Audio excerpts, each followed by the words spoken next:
The age of personalised medicine has arrived with Bioceuticals Clinical Services DNA testing. Advances in genetic testing mean that we can address an individual's health needs according to their unique genetic profile. For more information, please go to bioceuticals.com.au and click on the Education tab.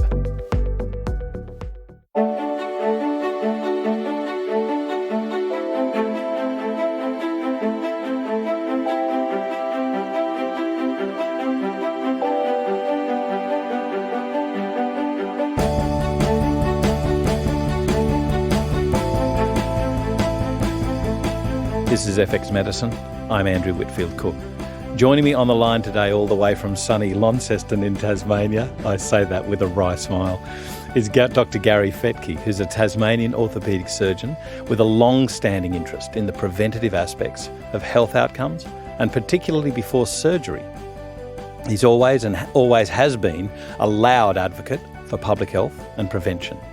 As a cancer survivor, he saw the benefits of reducing sugar and processed carbohydrates in his own health and started to share the information in broad principles with his patients. His open nutritional advice on healthy eating has come under investigation by AHPRA after anonymous vexatious notifications by dietitians. His case became public last year, and partly after his involvement in the Senate inquiry into the medical complaints process in Australia that highlighted the AHPRA process. Welcome to FX Medicine, Dr Gary Fettke. How are you? Good morning, Andrew. It is quite sunny down here. Well, it's not in Sydney. Well, no, that's because we can actually see the climate out there rather than having to look through the fog. The smog, yeah. Well, I'm being kind. Now, Gary, I've first got to go back. You've had a long-standing interest in health. So tell me where your interest in medicine began, because sometimes medicine and health aren't always walking hand in hand. And I guess I say that from a cynical perspective. But tell me about your beginnings. It really probably goes back to when I was 16, when my mother died from cancer. So I had a pretty raw finish to high school. And she died of an unknown cancer. She was a smoker. And I was a fat kid. So the combination of that and my struggle with my own weight, and I was on diets from the age of 8, meant that I ended up going down that path of medicine. I was doing a lot of sport, so I did lose that weight as a teenager. And the combination of sport and medicine ended up travelling the path of orthopaedic surgery. So I've been an orthopaedic surgeon now for 26 years. Yeah. And a major component of that's been, let's look at the prevention aspect rather than actually just treating the outcomes. The return on investment, if once you start treating patients, particularly in the hospital environment, is effectively zero. You may get a few dollars in return in research, but you'll get the biggest return on investment for prevention. Right. So 25 years ago, I was one of the first surgeons in Australia to not operate on patients if they were smoking. Oh, really? And I used to give a paper where there's called "Where There's Smoke, There's Fire." Literally, when you start looking for the research and you're looking for that evidence that smoking was bad for you, and quite clearly, it's on every cigarette packet nowadays. And the science is quite clearly in that situation that smoking is bad for you. And if you look back, it was there 30 years ago. So the same thing goes with obesity. So maybe 15, 17 years ago, I stopped or significantly avoided doing joint replacement on patients that were too heavy. And for the same reason, the results of joint replacement are not as good if you are too heavy. It's blatantly obvious that patients don't recover as well. Yeah. They have more complications, and the procedures and interventions aren't going to last as long.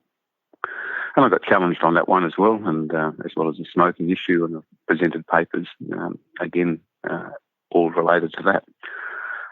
But if you tell people to stop smoking and then tell them to lose weight, the big problem in the medical profession is we just tell them. And there's a big difference between telling a patient and then or providing them with the tools to actually give them that advice. So the flow on from that is I've effectively been doing research on the obesity aspect for 40 years. And ultimately, this is my journey where I came across the problems of eating by the food pyramid. I sort of say that I tried to do that. I had a healthy eating lifestyle, if you go by that food pyramid, for many years. Mm. And sure, I snuck in a bit of chocolate because a little bit might hurt. But I had major weight issues for a long time. And I also had diabetes or pre-diabetes, high blood pressure. And then I had a cancer 17 years ago. Wow. And it made me obviously rethink all of that and go, hang on, I think I'm supposed to be doing the right thing, and yet I'm getting sicker. And the flow on as time went on, as I started looking at the perils of sugar, and then as I realised it's not just sugar, it becomes the whole eating process. And if we start doing the opposite of that, which is eating real food rather than processed food, you end up with a definition of, it's a tragedy. We've actually got to call real food. Mm. It should actually just be food. Mm. So if you actually eat food, that by definition is low in sugar, low in refined carbohydrate, and has a higher amount of healthy fat. It's just eating fresh, local and seasonal food. And when you define it, it doesn't come in a package, it doesn't come in a truck, doesn't have long food miles.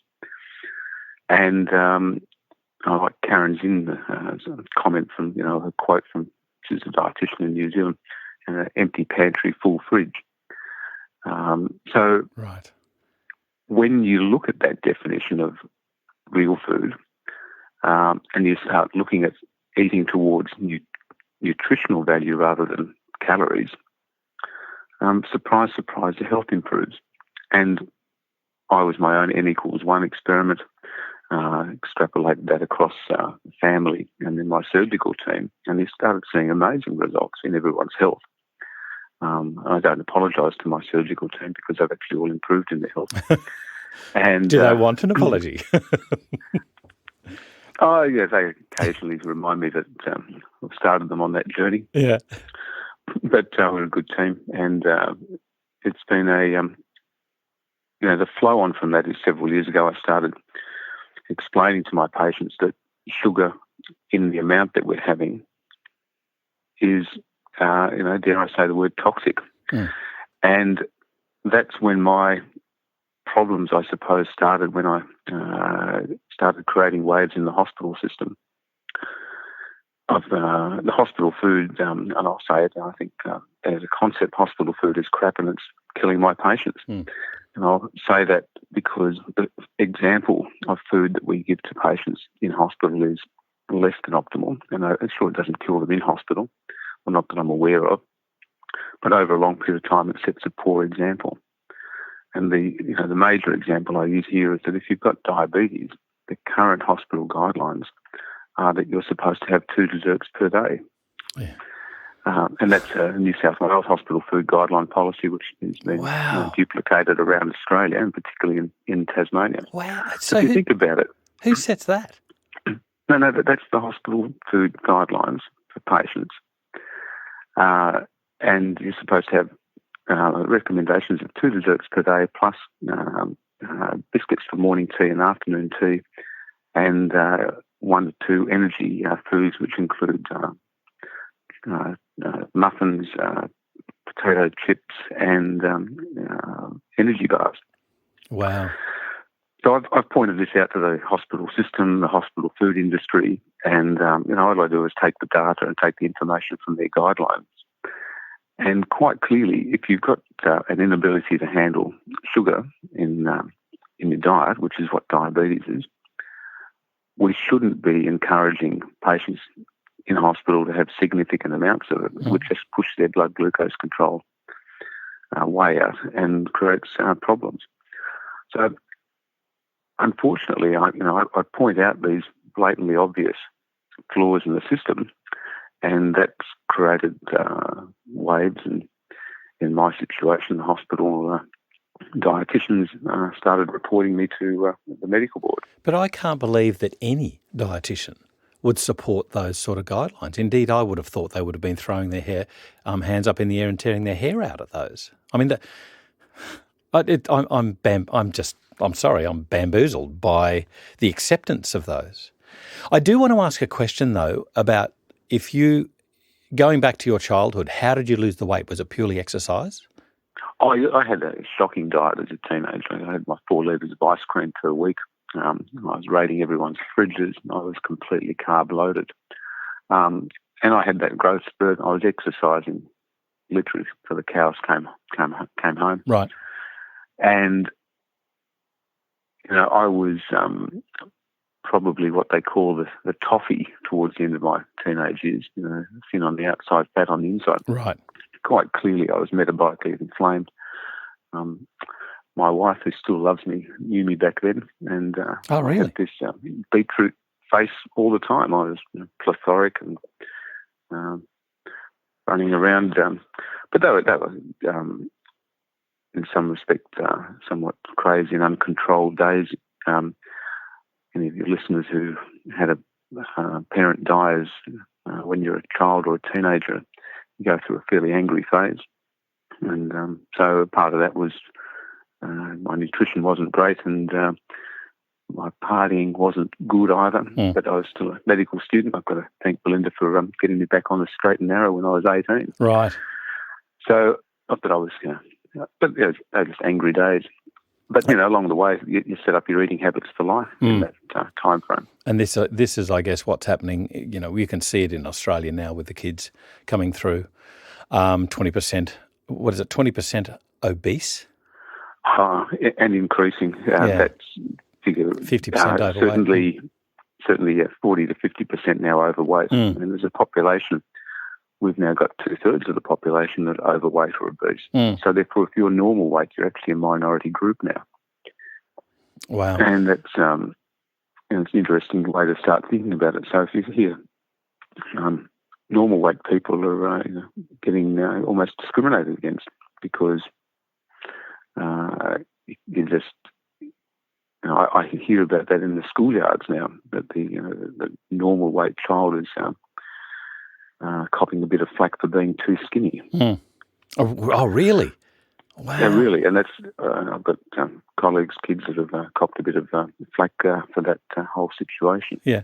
And that's what happens. Minority groups cop a bit more discrimination. It just happens to be that the normal weight kids are copping a bit more now than the average child in the schoolyard. I think these are interesting times. Oh, interesting is a word. Well, so when you were talking about your pre-diabetes and hypertension, what era was this? How old were you then? Late 30s. Late 30s. So the dietary indiscretions throughout your younger years had set you up for this over a period of time. What about familial aspects? Well, no, my father's skinny as a rake, and there wasn't any major health issue apart from my mum dying from cancer. Yeah.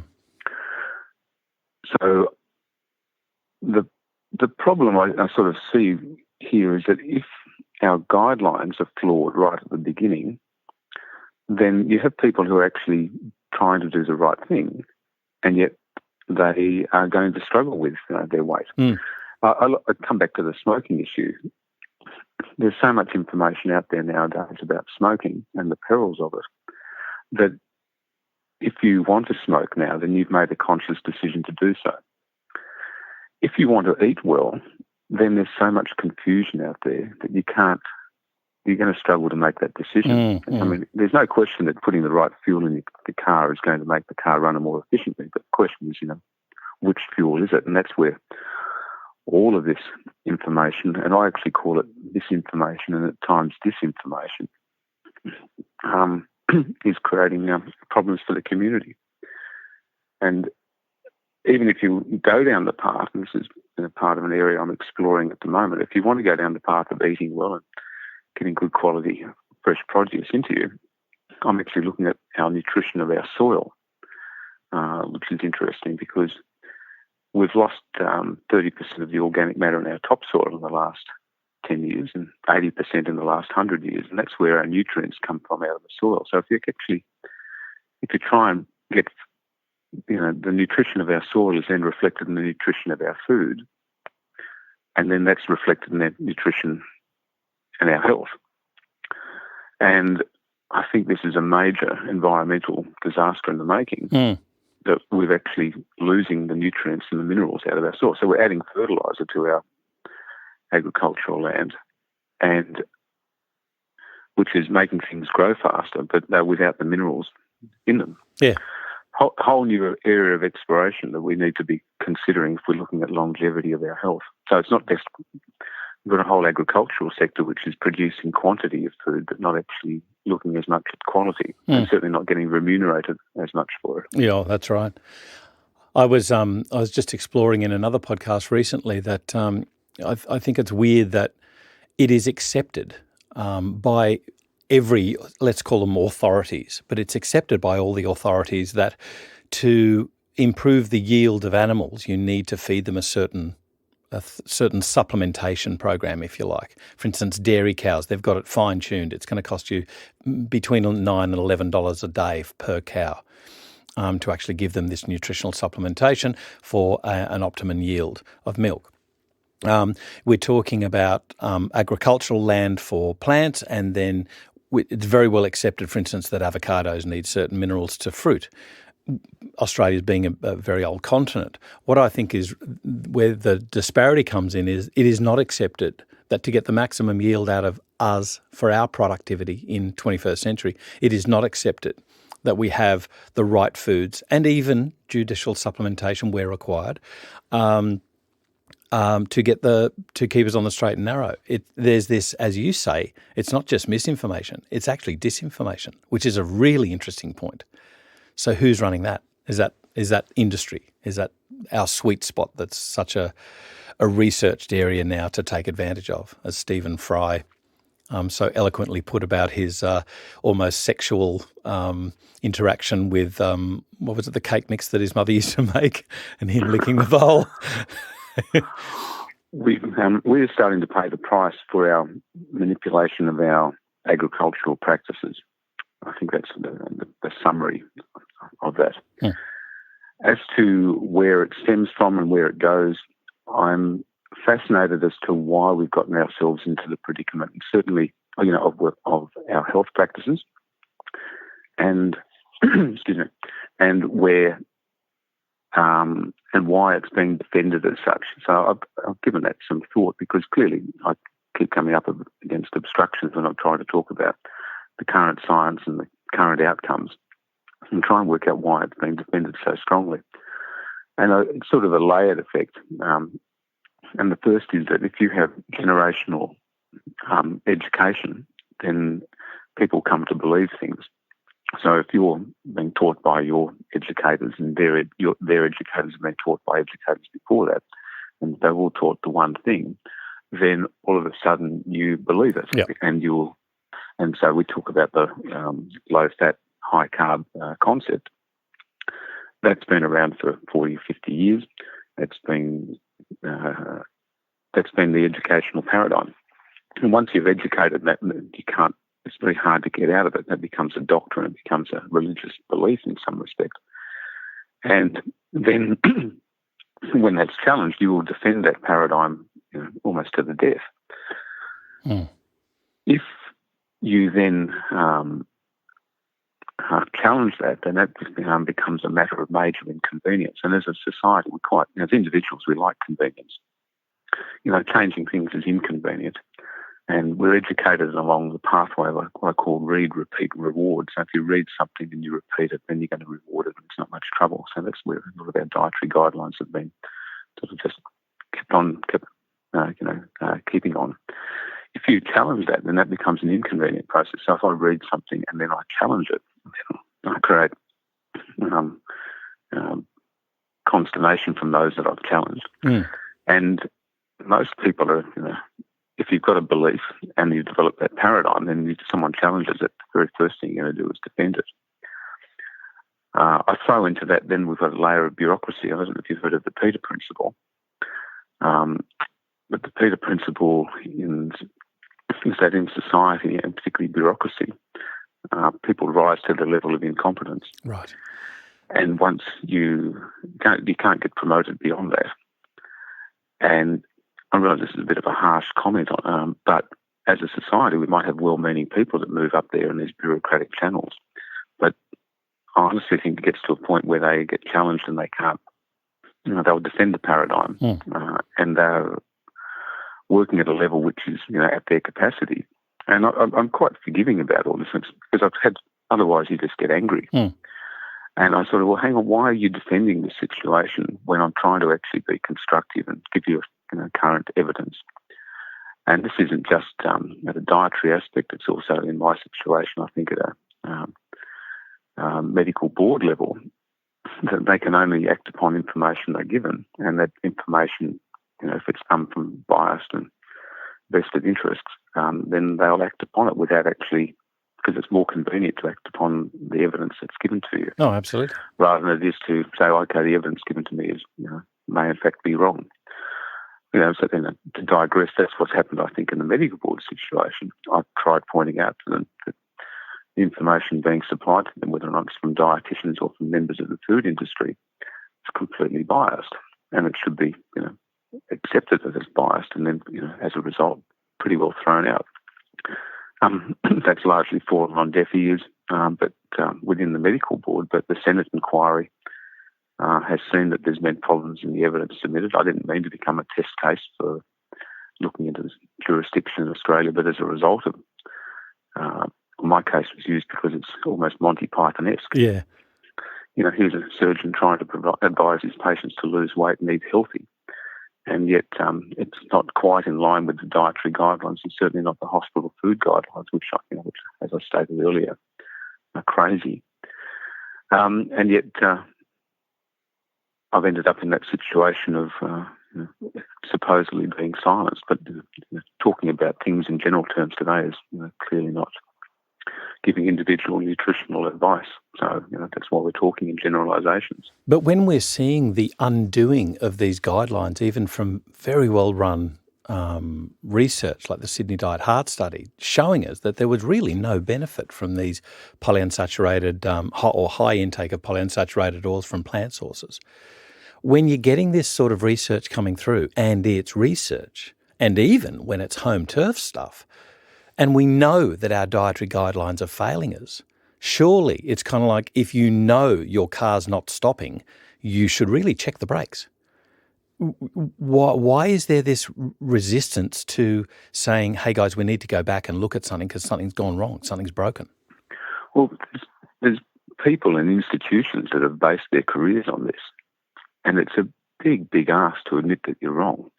And that's, I think there's, I'll say, a bit of personal ego and institutional ego in that scenario. Right. There's often, massive dollars involved in this at a research level. When you admit that you're wrong, it costs you something in the process. I used to be the cake judge at the hospital, to put things in perspective. So I'll admit I made a mistake. Sorry, guys. Sorry, everyone. When you start, I was also involved in a knee replacement recall. A knee replacement had a very long history, and there was a bad batch of that for about 18 months. No surgeon in the world knew about it, and yet admitting that that a bad batch had gone and cost my knee practice for a couple of years. Not that I did anything wrong. So when you admit that there's a mistake there, I never stopped operating, but I knew that my knee replacement patients that dropped off for a couple of years is back to normal now. Yeah. But there is a price to pay for admitting that you're wrong, and it's perceived.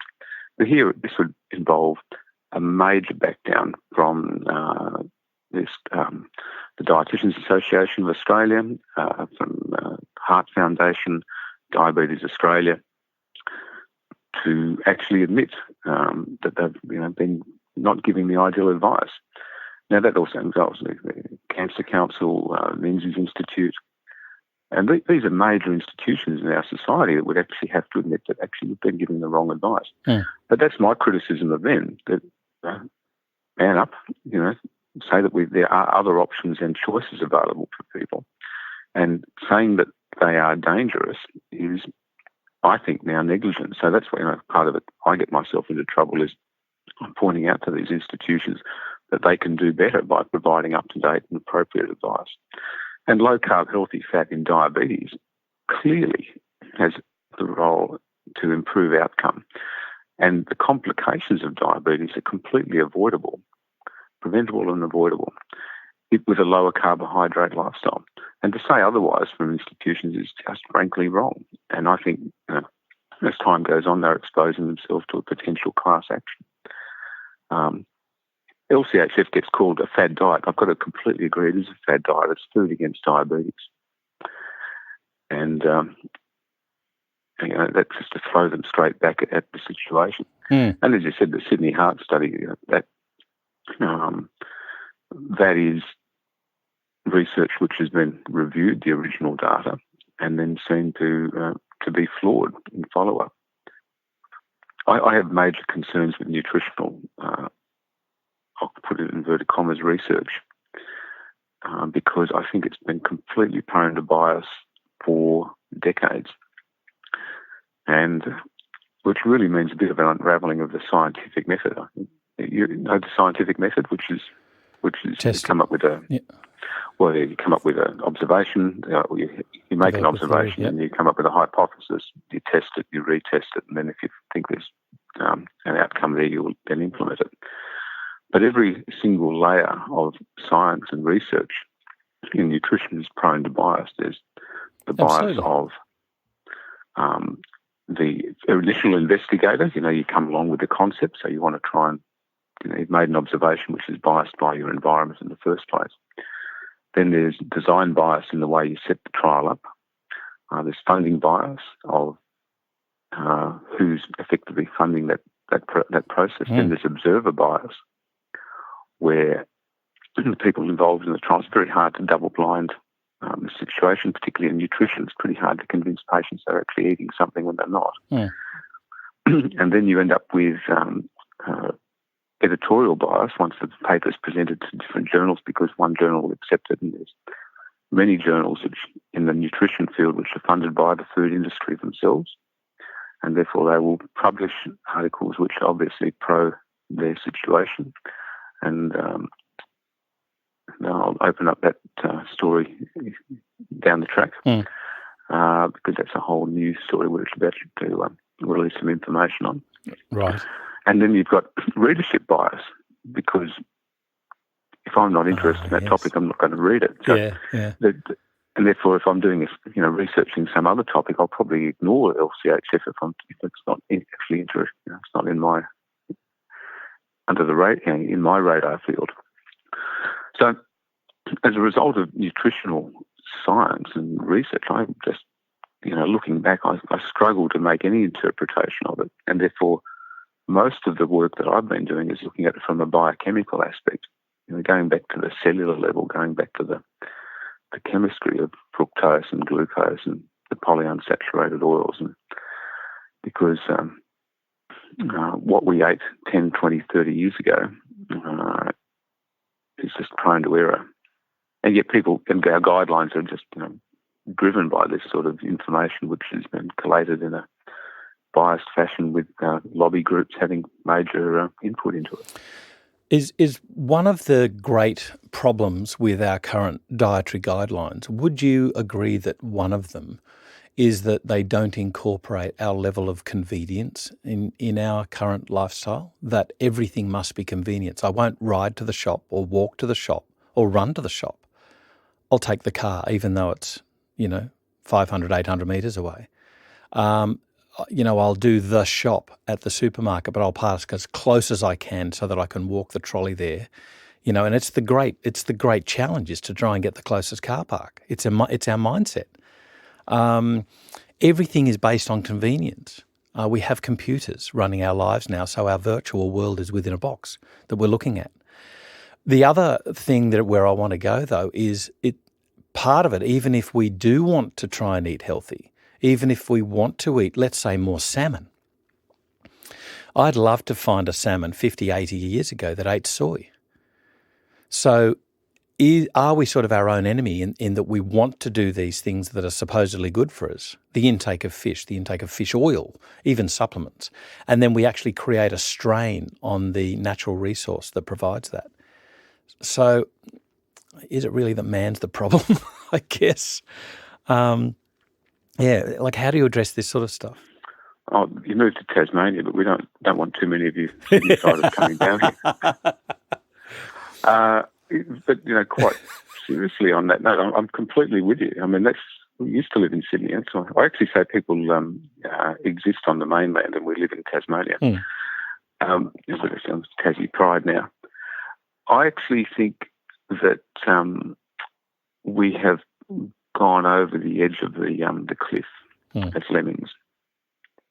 And I think that what I'm talking about and encouraging people to consider as a choice is to adopt a healthier eating lifestyle. And it's not just how you eat, it's how you live and exercise and move and interact. But as I think it's really hard, even if you think you want to eat healthy, to actually find that food. So I think there's a great movie, Pixar movie called Wall-E. Yes. Which I've watched again as an adult. Love and it, realised yes. That's right. It's a serious message. We've gone over the edge, and what I'd like to think is that my children and grandchildren are going to be armed with the information to make the choices they want. I just gave a talk to one of the political parties recently about the role of where Tasmania can fit into that equation. I do think that in Tasmania we have a potential oasis here on the planet with a couple of minor tweaks. We can be fossil fuel free for our electricity production. We have arable land. We have temperate climate, even though it's a bit cooler than Sydney. And we have the ability to become self-sufficient. And part of that is looking after our farmland, our topsoil. And actually there's a great believer in cows actually restoring organic matter to our topsoil. The fact that cows are being accused of methane gases and causing global warming is a nonsense. Another one of those compared myths. To other things, yeah. Oh, no, even on the number crunch, actually sheep produce more methane per kilo than a cow. Oh, really? And there's about the same number of ruminants, cows, sheep, goats, bison, buffalo on the planet as there was 100 years ago. Those numbers haven't really changed. It's the way they've been farmed and grazed. It probably has. And I've got to admit, I think it's crazy that in the US that they a lot of their cereal and grain production is actually for feeding cattle and cows in feedlots. But if we can actually restore our cattle back onto the pastures and the grasslands, they eat that grass, which is actually dragging carbon dioxide out of the atmosphere. And they convert that into organic matter. And I just took a little video on the weekend. It made it seem strange. I actually turned over a cow paddy just to look underneath at all the worms and everything that was actually coming out of it, purely because of this argument that we can restore organic matter to our topsoil, and it's not done by tilling and ploughing the soil or adding fertilisers. It's actually by using ruminants and putting that material back. So I think we need to really look at that, and I think Tasmania, we can do that. That's getting nutrients back into the soil. How we do that across the agricultural lands of Australia, which, as you've said, have been ancient lands which actually don't have a lot of mineral content in it anyway. That's a big, tricky matter. So where are we heading? I think, unless we have a dramatic turnaround in our food production and the quality of it, not the quantity, as a society, we're going to struggle with modern disease. Or the term I heard recently, I quite like it, is that we now have food disease on the planet. And that's is a product of convenience, but then we all prefer to do that rather than grow vegetables in our backyard. And there is the opportunity to turn our backyards into vegetable plots, our our streetscape can change with major changes in council decisions. And there are some, small streets around Australia that are actually, instead of putting, dry grass down the side there, you turn them into little vegetable plots in community areas. And that's a very big holistic comment, but it requires actually everyone to get off their, almost said that other word, off their backsides and start making a difference and contributing back into the community. So we're actually not just convenient, it's also selfish. Yeah, but it's not that hard. We actually do it. My father-in-law just thought, hang it. And he won an award for doing so. It was really cool. And then what we've got is this. It's not huge. It's just a tiny little sort of plot out the front, but it's a community garden and he gets joy out of it. And our neighbours reap the rewards of these beautiful, beautiful tomatoes. Way too many chilies, like organic soil. So we really look after it. I guess the only thing we can't control is that it is on the nature strip, and so therefore any car that goes past, thankfully we're in a cul-de-sac, but any car that goes past, of course, there's sort of those issues of fuel things. But hey, what do you do? Well, the majority of us aren't living on the main road. Yeah, well, that's true, and we're breathing them anyway, so that's sort of like, well. And again, it's apart from being healthier for us, it's healthy for the soul. And there is one of the most common features of people who live over the age of 80 is that they garden. Yeah, so the blue zones.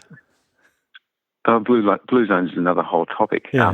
In that, but it's not. I talk about the blue zones being not what they eat, but it's what they don't eat. Yeah. Those blue zones. Yeah.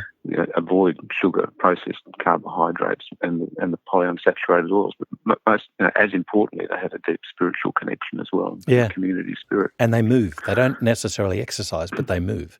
So gardening is just this, I'll go down and I'll get some spinach. I'll go down and I'll get some, spring onions or whatever,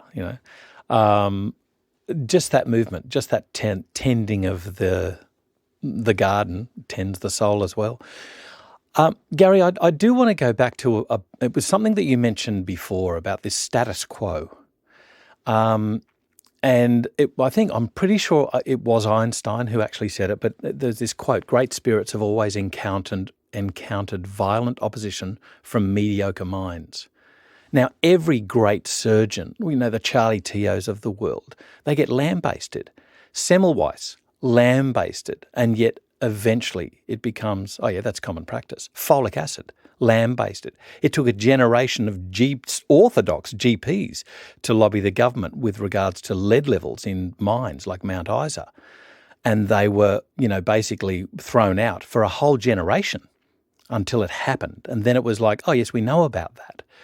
Where's the tipping point of acceptance? There's a deep sigh at the beginning of before I started this answer. As we talked about research, I struggle with the findings of nutritional research because of where, I'll say funding bias and funding interpretations and implementation. What we've done is we've gone to the public.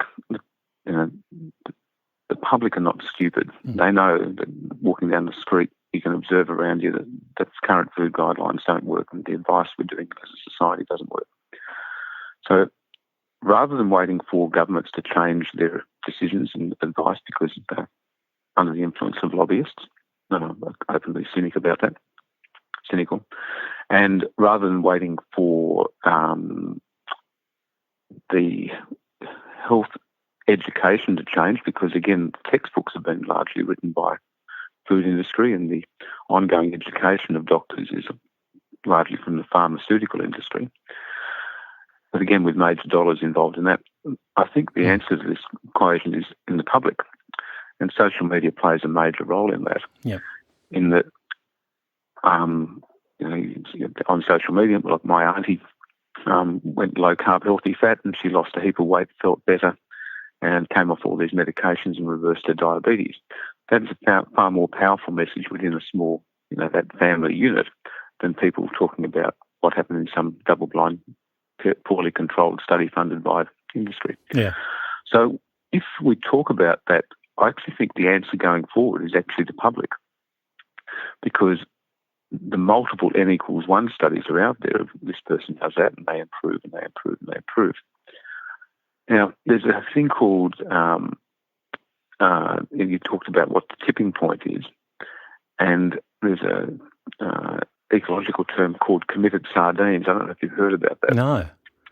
But committed, a school of fish, and we talk about sardines here, can turn with a blink, 180 degrees. Yes, right. But a school of sardines, if it reaches, compare it to the size of a sperm whale to turn 180 degrees takes around about 3 or 4 minutes. So it can't do it quickly, whereas a school of sardines can turn on the blink of an eyelid.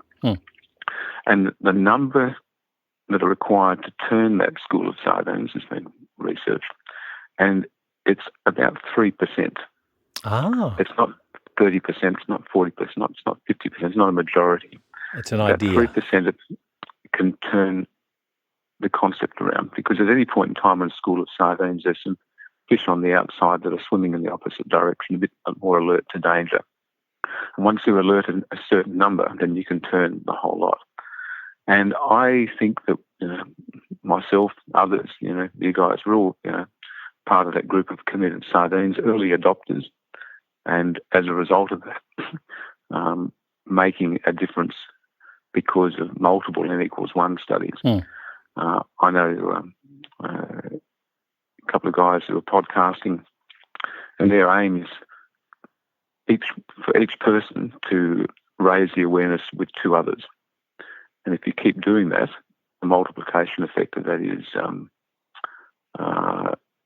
that's the way forward. Yeah. So I've got to digress for a second. I've just got 2 kangaroos just outside my study window here. How cool is that? It's really cool. Grazing on the non-vegetable portion of the garden, so that's okay. So, Gary, with regards to things like change and convenience, if I'm thinking here about this cold, windy, wet Sydney morning, and yet there's a necessity to move, and I'm sitting here right now on my backside, and I need to move, and yet it's so warm and cozy. And when you're talking about the learned convenience and the learned behaviours, physical behaviours, let alone dietary, of obese people and diabetics, how do you institute change? How do you get them to move? I think it's nutrition 1, movement 2, rather than...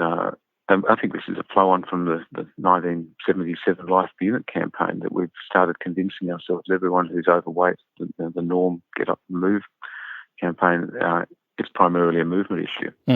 I think food drives behaviour far more than we think. What I've come to learn is that there's the chemistry of food, particularly fructose, actually drives behaviour to make us hungry, eat more. Fructose in nature comes in fruit, and possums will strip a fruit tree bare at the end of summer, beginning of autumn, when those they can deliberately turn that into fat for winter hibernation. It's a very primitive but most important, which we don't do, reflex. No, because we have the ability to get fat or store fat for winter hibernation every day. But when we're exposed to fructose, it will actually drive a certain amount of behaviour.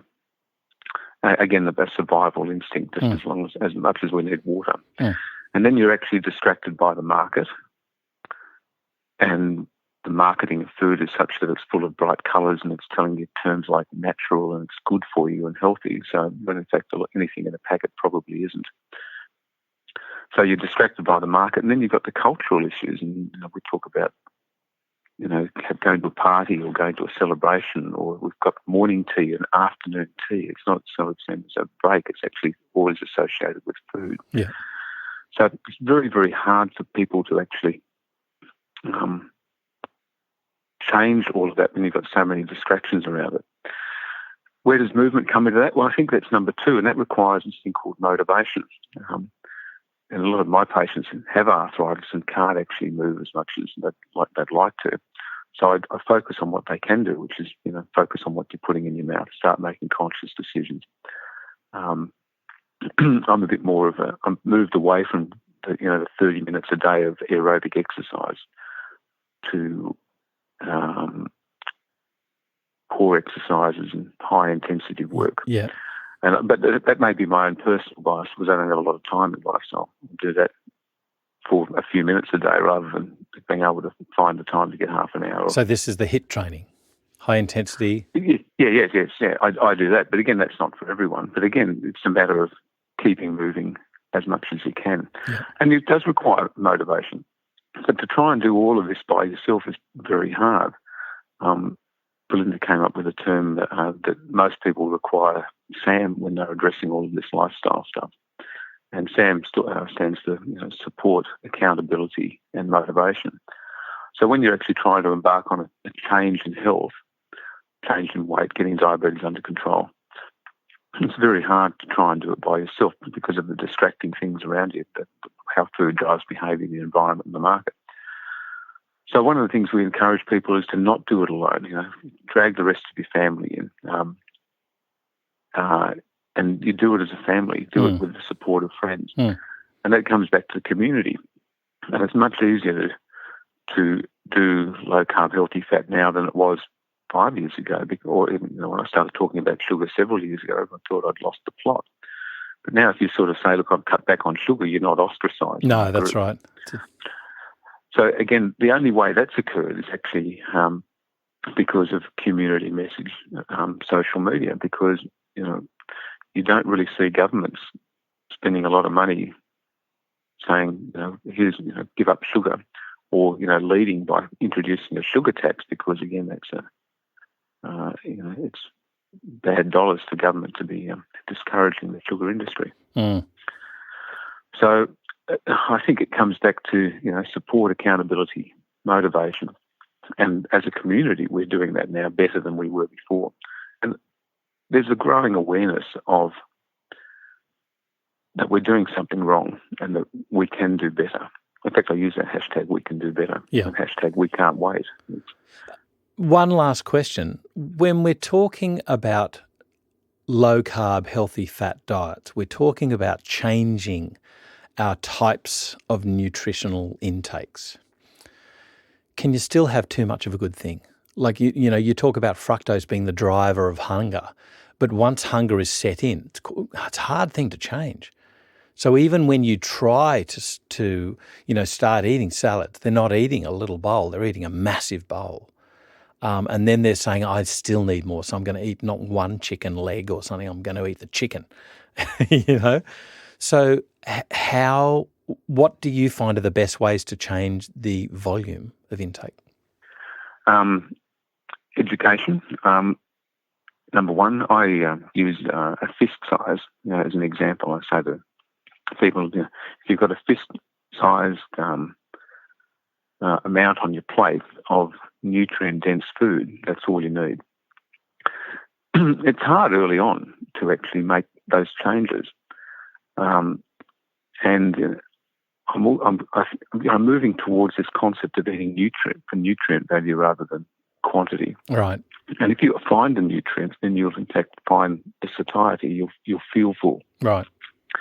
I think one of our big problems in society at the moment is you eat one pizza, you've got a truckload of calories, but you don't have any nutrients. So your body says, actually, I better go and eat a second pizza now. And so I think part of our volume on a plate is driven by habit. Part of it's driven by the fact that it's actually nutrient poor. I think it's often described, this whole concept of healthy eating, low carb, healthy fit, a bit like playing chess. The moves in chess are actually very simple, how each piece moves. But once you start delving into it, it just gets more and more complex. Yep. And so, but it's actually okay to tell people you don't have to get it sorted out in one day. I certainly didn't. I've learned this over several years. And I'm still learning. I'm just this morning reading some other stuff. Well, that's interesting. I hadn't thought about that. And if I go to meetings and I'm catching up with people who are world leaders on this, and I learn from them every time. So I got accused of a meeting recently. Fettke, he's the laid back low carber. And the reason being is that some people said, oh, how much carbohydrate do you have? How much fat do you have? How much protein? So actually I've got no idea. I just know that what I do eat is very low in sugar. There's virtually no processed carbohydrate in there. And I'm eating to satiety what my body tells me. I'll wake up and I go, actually, I think I need a bit of protein here, so I'll have some, eggs and leftover meat from last night. And some days I'll go, actually, I think I've got a bit more fat here, so I'll have a bit more nuts and cheese and some dairy in there. So I think we need to, because people think about it as diets and they think they get really hardcore about it, which is fine. And I think you need to do that sometimes to sort of really develop an interest in how much you're having. But once you relax into it, it's just a lifestyle. I'm just going to stop eating so much processed food and having the strength and the willpower when you're in a community, in a group, when they sort of say, have a bit of cake, or I'll say, well, my life's easy at the moment. Nobody offers me cake apart from to tease me. So I literally walk into a room at the hospitals now and people hide their cakes and junk food. I think, well, it's good, I'm winning. I don't have to say anything anymore. For want of being a little bit controversial, and we talk about them as treats, and I actually think they're moments of substance abuse. And that because we're driven to it, and the moment you understand how you're driven towards that sugar and that behaviour, then you start being able to having some control. And it's a bit like the tobacco. Once you have the information, then you can start making personal decisions. So I still have some chocolate, it'll be 90%. And I understand that I like the taste of it. But I'm actually enjoying that. It's very low in sugar. And, we're not having truckloads of it. So it's okay to, let your sweet buds, have a hit from time to time. But just understand that it is that rather than having it for nutritional value. There are essential proteins that our body requires. There's essential fats that our body requires, but there is not a single biochemical pathway in the body that requires ingested glucose or fructose. We don't have to have carbohydrate in our diet. So it's there in nature in surplus to allow us to get fat for winter hibernation. It's there as an extra fuel source. A carbohydrate in your diet is a luxury item. And sure, we've got a convenient staple food supply based on cereals, grains, sugar, soy, which make our life easier, and we can crop and take nutrients out of our soil for that. But we need to understand that as a society, we're starting to pay the price for it. Yeah. Gary, on a last question, just some quick resources. If people want change, where do they go to get it? I have a website that we're running still called nofructose.com. That has overview stuff. It's certainly got any of my lectures that I give. Belinda, because of the politics of medical boards, has taken over my Facebook page, so it's called Belinda Fettke, no fructose. But I'm still tweeting away on Gary Fettke, fructose no. And I'm still staying loud on this topic because I have to, Andrew. Once you see the results of low-carb, healthy fat living for yourself and for others, and particularly in diabetes management, once you see the results, you can't unsee them. And it's too important. It is. And the sooner we get to the 3% of the committed sardines out there, we're going to make a difference for those that choose it. And I understand it's going to be difficult to actually eat well for everyone on the planet. But if you actually understand that you've got a choice and there's an option, then you can start making those decisions. And it's not going to be for everyone. But I think not letting people know about it, that's the thing I can't forgive the system for. Words well said, and I've got to say hardly fought for. So, Dr. Gary Fettke, thank you so much for joining us on FX Medicine today and sharing your passion and your knowledge, and indeed, I would say, your care for your patients. Even though they might not like it in the short term, it's their ultimate care that you're thinking of in the long term. So thanks very much for sharing your expertise with us today, and good luck for the future. Thanks, Andrew. It's been great chatting. This is FX Medicine. I'm Andrew Whitfield Cook. Hi, I'm Andrew Whitfield Cook. At FX Medicine, we strive to be clinically relevant for you. So please get in touch with us if there's a topic you'd like us to explore or a specific expert you'd like us to interview. You can email info@fxmedicine.com.au or contact us via Facebook, Twitter and Instagram.